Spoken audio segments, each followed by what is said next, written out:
Hello students, कैसे हैं आप लोग? Welcome to this session. My name is doctor Kavita Rawat, your English teacher from ICT virtual classroom.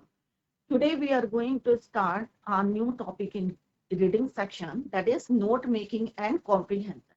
तो बच्चों, आपके जो है एग्जाम में अनसीन पैसेज आते हैं और एक पैसेज में आपको नोट मेकिंग बनानी होती है और एक जो है पैसेज होता है unseen passage for comprehension, right? तो नोट मेकिंग क्या होते हैं बच्चों? नोट मेकिंग होते हैं कि शॉर्ट नोट्स बनाने की आइडियाज को आपको जो है वहां पे से नोट करना है, आपको किस तरह से हेडिंग लिखनी है, सब हेडिंग लिखनी है और सबकी सब हेडिंग्स भी यू कैन राइट, पॉइंट्स को लिख सकते हैं आप. क्लियर? तो नोट मेकिंग क्यों बनाते हैं बच्चों? It is easy to carry. अब अगर आपको क्लास में ले जाने हैं तो नोट्स को इजीली यू कैन कैरी. अगर एग्जाम से बिफोर एग्जाम्स आपको रिवाइज करना है तो it is easy to revise. अगर किसी से शेयर करने हैं अपने नोट्स तो इजीली, या किसी से आपने लेने हैं तो इजीली यू कैन शेयर. तो नोट्स इसीलिए हम बनाते हैं क्योंकि बुक जो है हम बार बार कैरी नहीं कर सकते, तो हम क्या करते हैं, नोट्स बनाते हैं. या टीचर आपको लेक्चर दे रही है तो आप क्या करेंगे, छोटे छोटे से जो है नोट्स बनाएंगे. पहले पॉइंट्स लिखेंगे, हेडलाइन लिखेंगे, या पैसे किस विषय में, टॉपिक में टीचर आपको पढ़ा रहा है उसके पॉइंट्स लिखेंगे, फिर सब पॉइंट्स लिखेंगे, फिर सबके सब पॉइंट्स अगर इफ इट इज नेसेसरी लगता है आपको कि इसके और भी पॉइंट्स बन सकते हैं तो यू कैन मेक. क्लियर? अब कैसे बनाने हैं वो अभी हम यहाँ पे डिस्कस करेंगे. तो आज बच्चों हम पढ़ेंगे नोट मेकिंग और आफ्टर दैट हम पढ़ेंगे कॉम्प्रीहेंशन. क्लियर?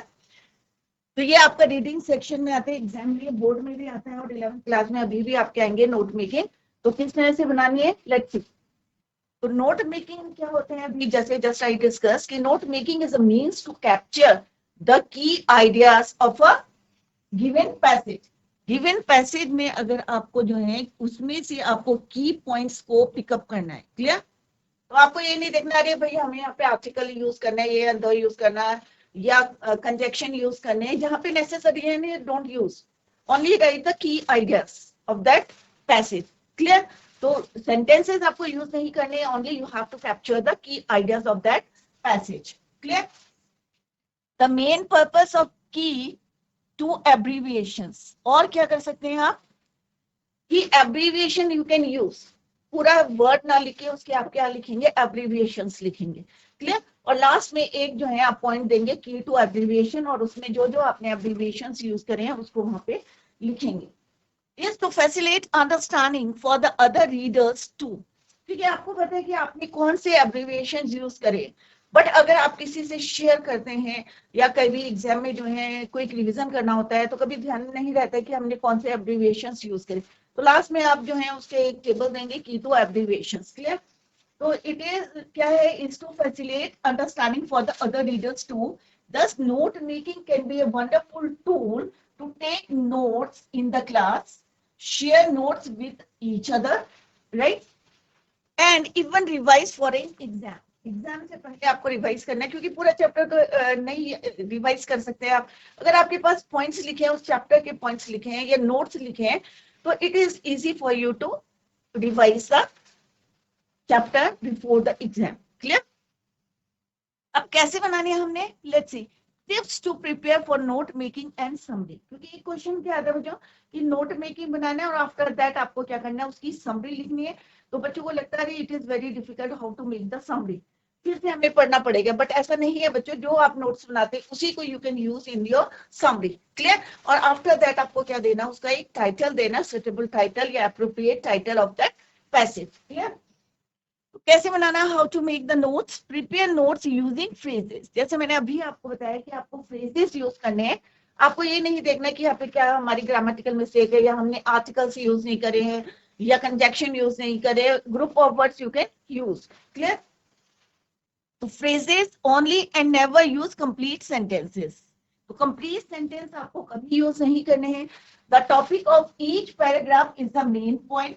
अब आपको कैसे बनाने हैं नोट्स, अभी हम एक पैसेज करेंगे उसमें आपको बताएंगे कि आपको क्या करना है कि जो पहला पैराग्राफ है, राइट, उसमें आपको देखना है कि वो पैराग्राफ का जो है मेन पॉइंट क्या है. क्लियर? तो वो क्या हो जाएगा, आपका मेन पॉइंट हो जाएगा कि इस टॉपिक में जो है वहां पे डिस्कस किया गया है, that is your main point. The central theme and the ideas affiliated to it are the sub points. और उसके अंदर में जो है डिस्क्राइब किया गया है, दैट इज योर सब points. Clear? One or more depending on the concept in the paragraph. Clear? तो सपोज आपका जो है मेन पॉइंट एक बनता है 1, ये अभी हम डिस्कस करेंगे डिटेल में। जैसे हमारा फर्स्ट हेडिंग आ गई, और इसकी सब हेडिंग कैसे लिखनी है बच्चों? 1 2 3 करके नहीं लिखनी है, आपको लिखना है 1.1, फिर एक और आता है तो 1.2, 1.3। अगर सपोज ये जो आपकी सब हेडिंग है और इसके अंडर में भी आपके जो है और भी सब पॉइंट्स आते हैं, तो आप कैसे लिखेंगे? 1.1.1, फिर लिखेंगे आप 1.1.2, राइट? तो अभी हम पैराग्राफ जो जब पैसेज करेंगे unseen passage, then I will told you, clear? Then I will tell you. ये जो है जस्ट वी हैव डिस्कस्ड, अभी हमने ये डिस्कस करा था, तो डिटेल में अभी हम लेटर करेंगे। We will discuss sub points. Sub points should be limited to 5, not more than 5 होने चाहिए, क्योंकि एक पैराग्राफ है, अगर आप बहुत सारे सब पॉइंट्स लिखेंगे तो वो पूरा जो है एक पैराग्राफ के बराबर हो जाएगा, राइट? तो आपको मेन पॉइंट्स लिखना है और उसके सब पॉइंट्स लिखने हैं। Should be limited to 5। कितने होने चाहिए? 5। Each sub point may or may not have supplementary ideas which become sub points. Do not give examples, support the main ideas. अब ये नहीं कि आप एग्जाम्पल देके उसको और लेंथी कर दें, क्योंकि आपको क्या बनाने हैं? नोट्स बनाने हैं, राइट? तो डू नॉट गिव एग्जाम्पल्स, इसको सपोर्ट करने to support your main ideas. Provide an appropriate title for the notes and the summary. जो भी आप नोट्स बना रहे हैं या समरी बना रहे हैं, क्योंकि आपको क्लियर हो जाएगा कि किस विषय में जो है डिस्कस किया गया है, तो वो आपको अप्रोप्रिएट वहां पे टाइटल देना है, suitable title. Include A minimum of 4 to 5 distinctly different recognizable short forms only necessary of the longer words abbreviation। अगर बहुत बड़ा वर्ड है और उसके आप abbreviation you can use। You may also use symbols, आप symbols भी use कर सकते हैं, figures for abbreviation। Underline all short forms, provide the key for the short forms at the end। जैसे अभी मैंने just I told you कि end में आपको क्या देना है? Key to abbreviations। थोड़ी देर पहले मैंने आपको बताया था कि key to abbreviation आपको लास्ट में लिखना है at the end of your notes। Clear? Cover all the important points in the passage। ये नहीं है कि कोई पॉइंट छोड़ना है, सारे कवर करने हैं आपको while preparing the notes। Using all the important points in the notes। क्योंकि अगर आपके इंपॉर्टेंट पॉइंट्स नहीं लिखेंगे तो कोई फायदा नहीं है आपको नोट्स बनाने का। तो using all the important points which are given in your passage. Clear? Prepare a cohesive and coherent summary in about 80 words. वहां पे लिमिट दी रहेगी आपको एग्जाम में, उतनी लिमिट की आपको समरी लिखनी है। जैसे मैंने अभी बताया आपको, यूज योर नोट्स जो आप क्योंकि वहां पे हमने फ्रेजेस लिखे, समरी में आपको क्या लिखना है बच्चों? कंप्लीट सेंटेंसेस लिखने। डोंट यूज एब्रिविएशन, वहां पे आपको एब्रिविएशंस यूज नहीं करनी है, फ्रेजेस आपको यूज नहीं करने, only use the complete sentences. Clear? और नोट्स में आपको क्या यूज करना है? Abbreviation you can use, phrases you can use, right? Don't write, उसमें हमें क्या नहीं लिखना? complete sentences। clear? Write the summary in complete sentences। जैसे अभी मैंने बताया आपको कि आपको complete sentences लिखने, phrases नहीं यूज करने, phrases हमें कहाँ यूज करने? नोट्स में यूज करने। in a paragraph remember to be short and brief, give an appropriate title to the summary। और लास्ट में एक क्वेश्चन आता है कि आपको समरी बनानी है गिवन अनसीन जो पैसेज दिया है, and give the suitable title या appropriate title to that summary। clear? तो इस तरह से आपको नोट्स बनाने हैं। तो मेन पॉइंट्स आपको क्या याद रखना है कि आपको क्या यूज करने हैं? फ्रेजेस। क्लियर? दूसरा पॉइंट क्या है? डोंट यूज कंप्लीट सेंटेंसेस, ये आपको यूज नहीं करने हैं, फ्रेजेस यूज करने हैं। सब पॉइंट्स कितने होने चाहिए? 5 होने चाहिए, not more than 5, limited to 5 should be. मतलब यहाँ पे क्या है? 6 हो सकते हैं, बट कोशिश करें कि should be limited to 5। Provide an appropriate title, किसके लिए? नोट्स के लिए और समरी के लिए आप एक टाइटल देंगे। एब्रीविएशंस आपको यूज करना है इफ इट इज नेसेसरी, आपको लंबा वर्ड लगता है, आपको यहाँ जहाँ पे जरूरत लगती है आपको कि हाँ भाई it is difficult to write या बहुत लंबा लगता है, तो you can use the abbreviations. Clear? Symbols आप यूज कर सकते हैं, फिगर्स आप यूज कर सकते हैं, शॉर्ट फॉर्म्स इंपॉर्टेंट पॉइंट्स छोड़ने नहीं है आपको, कंप्लीट सेंटेंसेस आपको यूज करने हैं. One more point is there, in the summary use third person. Summary में हम क्या यूज करते हैं, थर्ड पर्सन इनडायरेक्ट स्पीच. तो इनडायरेक्ट स्पीच आपने करी होगी कि इनडायरेक्ट स्पीच क्या होती है, एक होता है हम डायरेक्ट बात करें, एक होता है हम इनडायरेक्ट उसको बात करें. तो ये हमने ऑलरेडी ग्रामर में करा है, डायरेक्ट एंड इनडायरेक्ट स्पीच. तो आपको थर्ड पर्सन में indirect speech and the past tense आपको यूज करना है while you are writing the summary wherever possible. जहां पे आपको लगता है कि ये हमें इस तरह से लिखना है, तो you can use third person indirect speech and past. Clear? अब बच्चों एक यहाँ पे अनसीन पैसेज है, जैसे एग्जाम्स में दिया रहता है, आपके एग्जाम में आएगा अनसीन पैसेज दिया रहेगा और आपको लिखा रहेगा क्वेश्चन क्या है. Let's see the question based on this passage. तो क्वेश्चन क्या है बच्चों, on the basis of your reading above, क्या लिखा है यहाँ पे, on the basis of your reading of the above, कि जो आपको यहाँ पे पैसेज दिया है और जब आप रीडिंग करते हैं तो क्या करना है, make notes on it using headings and सब हेडिंग. तो यहाँ पे क्वेश्चन में ऑलरेडी गिवन है कि आपको किस तरह से नोट्स बनाने हैं, कि आपको क्या लिखना है, कि उसको रीड करना है प्रॉपर्ली, और फिर आपको क्या headings, main points, main theme क्या है उसका, और फिर उसके अंदर में आपको क्या लिखनी है, सब हेडिंग. तो दो चीजें आपको यूज करनी है, हेडिंग्स एंड सब हेडिंग. लास्ट में क्या लिखा है, यूज रिकॉग्निजेबल एब्रिविएशंस, और क्या लिखा है यहाँ पे, आप एब्रिविएशंस भी यूज कर सकते हैं. क्लियर? तो यहाँ पे ऑलरेडी उन्होंने लिखा है, क्वेश्चन में आपसे पूछा गया है कि आप हेडिंग्स लिखेंगे, सब हेडिंग लिखेंगे, और इफ यू वांट, अगर आपको आप चाहते हैं कि आप एब्रिविएशंस यूज करें, तो आप जो है वर्ड्स के एब्रिविएशंस को यूज कर सकते हैं वेयरएवर नेसेसरी. तो it is already given in the question कि क्या क्या उन्होंने पूछा है आपको बनाने के लिए. क्लियर? अब हम इसको रीड करते हैं पहले. तो सबसे पहले आप देखेंगे कि ये जो है, अगर एक रीडिंग लेंगे सिंपल सी, तो आपको क्लियर हो जाएगा इट इज अबाउट, इसका थीम क्या है या आइडिया क्या है. तो हमने सबसे पहला पॉइंट क्या पढ़ा था, to capture the key point, right. तो आपको क्या करना है, इसमें की पॉइंट्स को कैप्चर करना है. तो हमने पहली रीडिंग में पहला जो हमने सेंटेंस देखा है, तो क्या लिखा है, what is written here, effective speaking depends on effective listening. कि इफेक्टिव स्पीकिंग जो है किस पे डिपेंड करती है. तो आप डिफरेंट पॉइंट्स यहाँ पे लिखेंगे, तो मेन हेडिंग क्या हो जाएगी, इफेक्टिव स्पीकिंग. नेक्स्ट पॉइंट आपका आएगा, इफेक्टिव स्पीकिंग डिपेंड्स. अब किस पे डिपेंड होती है ये आपको लिखना है. तो यहाँ पे आप अंडरलाइन करते जाएंगे कि इफेक्टिव लिसनिंग.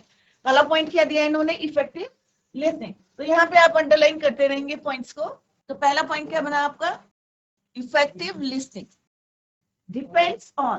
तो इफेक्टिव को आप क्या कर सकते हैं, शॉर्ट इसका एब्रिविएशन लिख सकते हैं, EFF. क्लियर?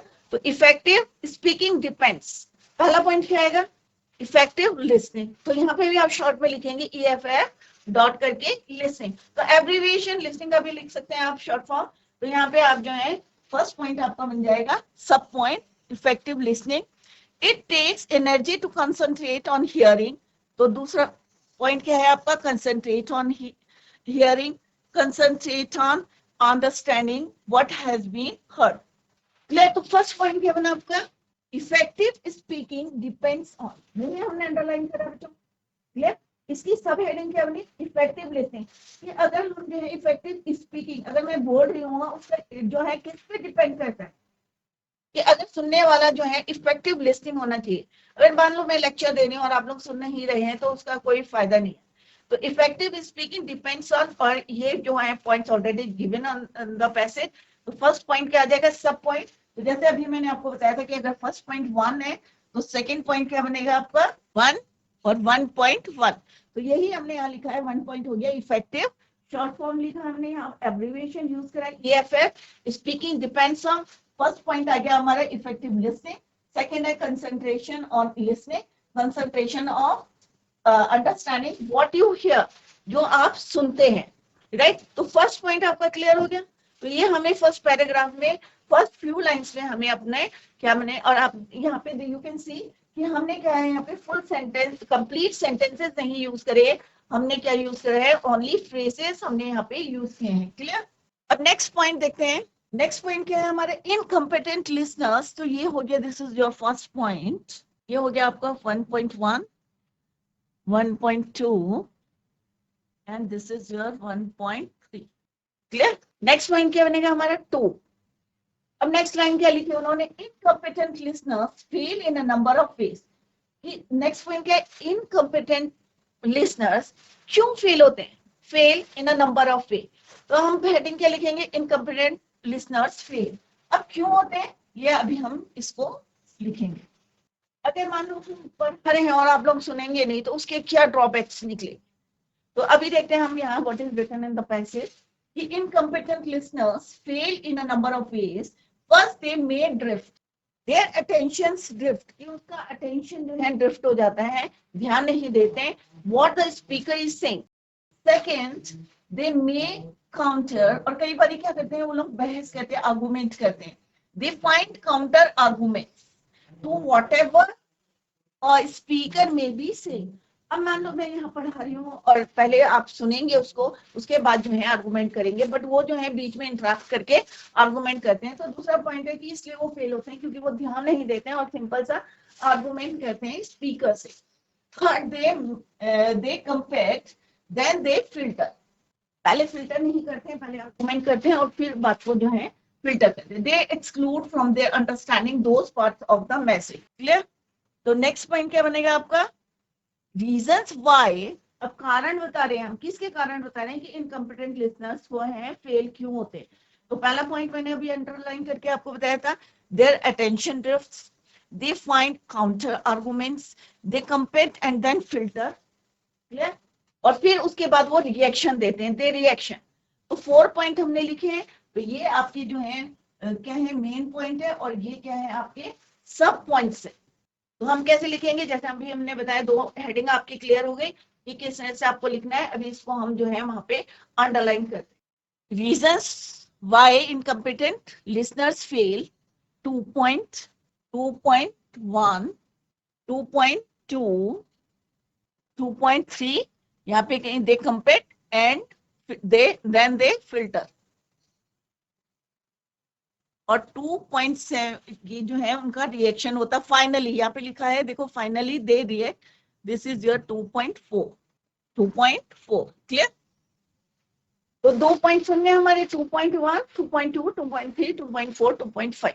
तो पूरे के हमने क्या बनाए, अभी 2 हेडिंग सुनाई है। एक बनाई हमने इफेक्टिव स्पीकिंग डिपेंड्स, किस पे डिपेंड्स करती है, इफेक्टिव लिसनिंग। सेकंड पॉइंट हमने यहाँ मार्क करा है, थर्ड पॉइंट हमने मार्क करा है। सेकंड हेडिंग हमने हमारी है रीजंस व्हाई इनकम्पिटेंट लिसनर्स जो है फेल हो जाते हैं, उनका रीजन क्या है।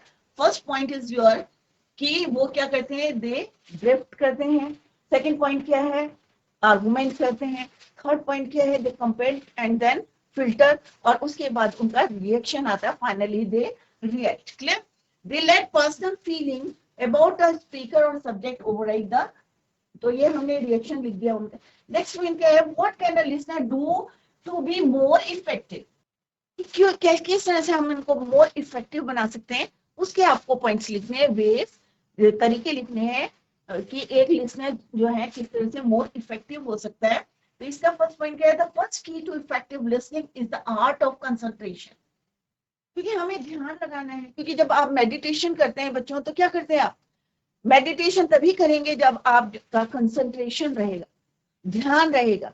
तो अगर हम मान लो पढ़ा रहे हैं आपको और आपका कंसंट्रेशन नहीं रहता है, तो आपके कुछ समझ में नहीं आएगा कि किस टॉपिक में वी आर डिस्कसिंग। क्लियर। तो अभी मैं आपको बता रही हूँ how to make the notes. अगर आप ध्यान नहीं देंगे तो it is difficult for you to make the notes, और अगर आप ध्यान देंगे तो it is easy for you to make the notes.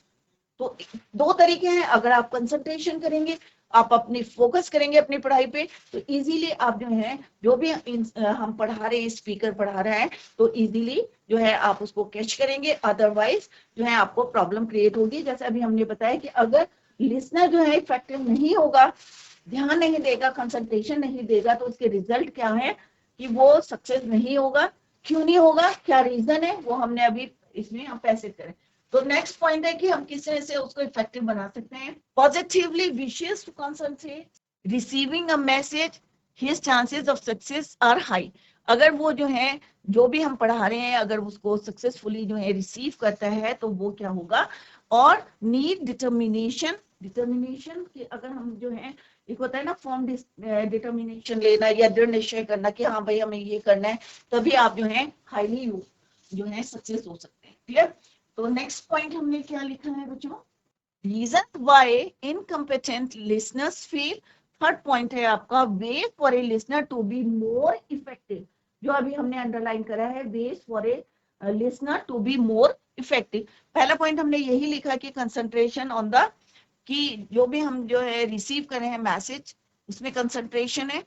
3.1 के अंडर में हमने लिखा है मेंटल अलर्टनेस होनी चाहिए, फिजिकल अलर्टनेस, पोजिशनिंग बॉडी।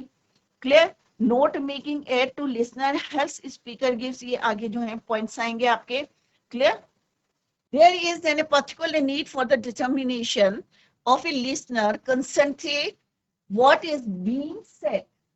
यहाँ पे पढ़ा रही हूँ और आप लोग ध्यान नहीं दे रहे हैं तो कोई फायदा नहीं है, राइट? तो आपको क्या करना है? कंसंट्रेशन करना है। कंसंट्रेशन इज हेल्प बाय, अब कंसंट्रेशन कैसे हेल्प होगी? अब हमने एक हेडिंग दी कि हमें कैसे इफेक्टिव बनाना है, तो ये this is your first point कि वेज कि how to make listeners to be more effective. अब मोर इफेक्टिव कैसे बनाएंगे? कि जब तक कि वो जो है उनको किस चीज की जरूरत है, कि जो भी हम पढ़ा रहे हैं रिसीविंग द मैसेज को कंसंट्रेट करें, टू रिसीव द मैसेज, जो हम भी हम पढ़ा रहे हैं उसमें कंसंट्रेट करें। अब ये कब करेंगे? आप कब करोगे? अब मैं पढ़ा रही हूँ, सपोज मैं पढ़ा रही हूँ, अभी आप कंसंट्रेशन नहीं करें, आपका जो है अलर्टनेस नहीं है, क्लास में ध्यान नहीं दे रहे, मेंटल अलर्टनेस नहीं है कि मैं आपको पढ़ा रही हूँ एंड योर माइंड जो है वैंडरिंग कर रहा है हियर एंड देयर, इधर उधर की बातें आपके माइंड में आ रही हैं, तो क्या होना चाहिए? Concentration is held by alertness. आपको क्लास में क्या होना चाहिए? अलर्ट होना चाहिए। एक होता है ना कि बॉडी अलर्टनेस, कि आप प्रेजेंट तो हैं, ध्यान तो दे रहे, बट योर माइंड इज क्या है? आपका वैंडरिंग कर रहा है, घूम रहा है। तो मेंटल अलर्टनेस भी बहुत जरूरी है। फिजिकल जो है, अगर हम पोजीशनिंग ऑफ द बॉडी जो है सही होनी चाहिए, तो आपका मेंटल अलर्टनेस भी उतना ही जरूरी है। क्लियर? तो concentration is held by alertness, mental alertness is held by physical alertness. It is not simply physical fitness but also positioning of the body. अगर क्लास में बैठे हैं और इधर उधर देख रहे हैं तो इसका भी कोई फायदा नहीं है, राइट? तो पोजिशनिंग ऑफ बॉडी, अलर्टनेस, कि कितना आप अलर्ट हैं क्लास में, कितना आप कंसंट्रेट कर रहे हैं, या मेंटली आप कितना प्रेजेंट है क्लास में। The limbs and the head, some people also find it helpful to their concentration if they hold the head slightly to one side. One useful way for achieving this is intensive note making by trying to capture the critical headings and subheadings the speaker is referring to. तो इस तरह से अगर आपकी जो है class के अंदर पोजीशनिंग सही है, मेंटल अलर्टनेस सही है, तो ये वाले पॉइंट्स को आपको लिखना है और कंप्लीट सेंटेंस लिखना, only key points, main points. तो ये आपको क्लियर हो गया? Ways for a listener to be more effective, concentration of the message receive, mental alertness, इसी के अंदर आएगा कि हम किस तरह से क्लास में अलर्ट रह सकते हैं, mental alertness, physical alertness, positioning body, note making aid to listener health speaker, gives him confidence, encourages the eye contact. अगर आप जो है क्लास में ध्यान से सुनेंगे, टीचर्स के जवाब देंगे, आंसर्स देंगे, कॉन्फिडेंस लेवल आपका बढ़ेगा। तो इस तरह से आपको पॉइंट्स को वहां पे लिखना है। Clear? Mental alertness, physical, positioning of the body, clear, intensive note making, speaker क्या पढ़ा रहे हैं, राइट? तो ये आपके हैं बच्चों रिसीविंग अ मैसेज, हेडिंग आपकी ये है, ये दिस इज योर 3.1, और फिर आएगा आपका ये 3 है, 3.1, 3.11। क्लियर? 2-3 बार आप प्रैक्टिस करेंगे तो आपको पता चलेगा कि किस तरह से आपको नोट्स बनाने हैं। क्लियर? तो इसमें नंबर जो है आप easily you can get your marks in your exam. Clear? तो इस तरह से आपको हेडिंग बनानी है। नेक्स्ट क्या है? ये पॉइंट्स है कि एनकरेज करता है और आई कॉन्टैक्ट। नेक्स्ट पॉइंट है आपका effective and the speaker's timing, sufficiently interested to take notes, the patterns of eye contact when the note taker looks up can be very positive. अगर आप किसी से शेयर कर रहे हैं और पढ़ना है या आपको खुद पढ़ना है तो एक हर चीज में क्लियर होनी चाहिए। अगर आपने की पॉइंट्स लिखे हैं तो उसको भी आप जो है फर्दर जो है, and the speaker's timing is added, he can see when a note taker is writing hard and can then make effective use of pauses. posture too is important. Next point आपका क्या है कि posture भी जो है too important. तो this is your fourth point. Consider the impact made by a less competent listener who pushes his chair backwards and slouches. कई बार होता है ना बच्चे क्लास में क्या करते हैं, तो यहाँ पे क्या है next point is your posture too is important. कि अगर क्लास में आप ध्यान नहीं दे रहे हैं और चेयर खींच रहे हैं या लेटे हैं या जो है डिफरेंट एक्टिविटीज कर रहे हैं डूइंग इन द क्लास, तो यहाँ पे समझने की कोशिश करनी है और फिर then you make the point. तो next point is your posture too is important. An upright posture helps a listener's concentration. तो यहाँ पे क्या बोला है कि अगर सीधे आप बैठते हैं अपराइट पोस्चर, तो इट हेल्प्स लिसनर्स कंसंट्रेशन. अगर आप इधर उधर घुमाते रहेंगे तो आपको जो है आप खेल कर रहे हैं, कोई एक्टिविटी कर रहे हैं, तो इट मीन्स जो आप कंसंट्रेशन नहीं कर रहे हैं. At the same time it is seen by the speaker to be a positive feature amongst his listeners. Effective listening skills have an important impact. दोनों पे पड़ता है, लिसनर्स पे भी और स्पीकर पे भी. अगर मान लो मैं पढ़ा रही हूँ और आप डिस्टर्बेंस कर रहे हैं क्लास में, तो उसका इफेक्ट जो है पढ़ाने वाले पे भी पड़ते हैं और एक जो फ्लो होता है पढ़ाने का उसमें इंटरप्ट करते हैं. तो यहाँ पे next point is your importance of posture. It helps listeners in concentration. जैसे अभी हमने यहाँ पे डिस्कस करा, तो वहीं से पॉइंट्स आपको पिक करना है. तो this is your fourth point. Seen by speaker as a positive feature among his listeners. तो हमने यहाँ पे पूरे पैसेज को देखो, आपने 4 पॉइंट्स में इसको कवर कर दिया है. तो इस तरह से आपको नोट्स बनाने हैं और अगर एग्जाम में पूरे चैप्टर को आप 4-5 पॉइंट्स में बना देंगे और सब हेडिंग्स में बना देंगे, तो it is easy for you to revise before the exam. Clear? तो एग्जाम से पहले अगर आपको रिवाइज करना है तो इट इज इजी हो जाता है. ठीक है बच्चों? तो अभी हमने यहाँ पे नोट्स बनाए हैं and this is your 4th point and 4.1 and this is your 4.2. Clear? अब इन्हीं पॉइंट्स को आप लिख लेंगे प्रॉपर्ली.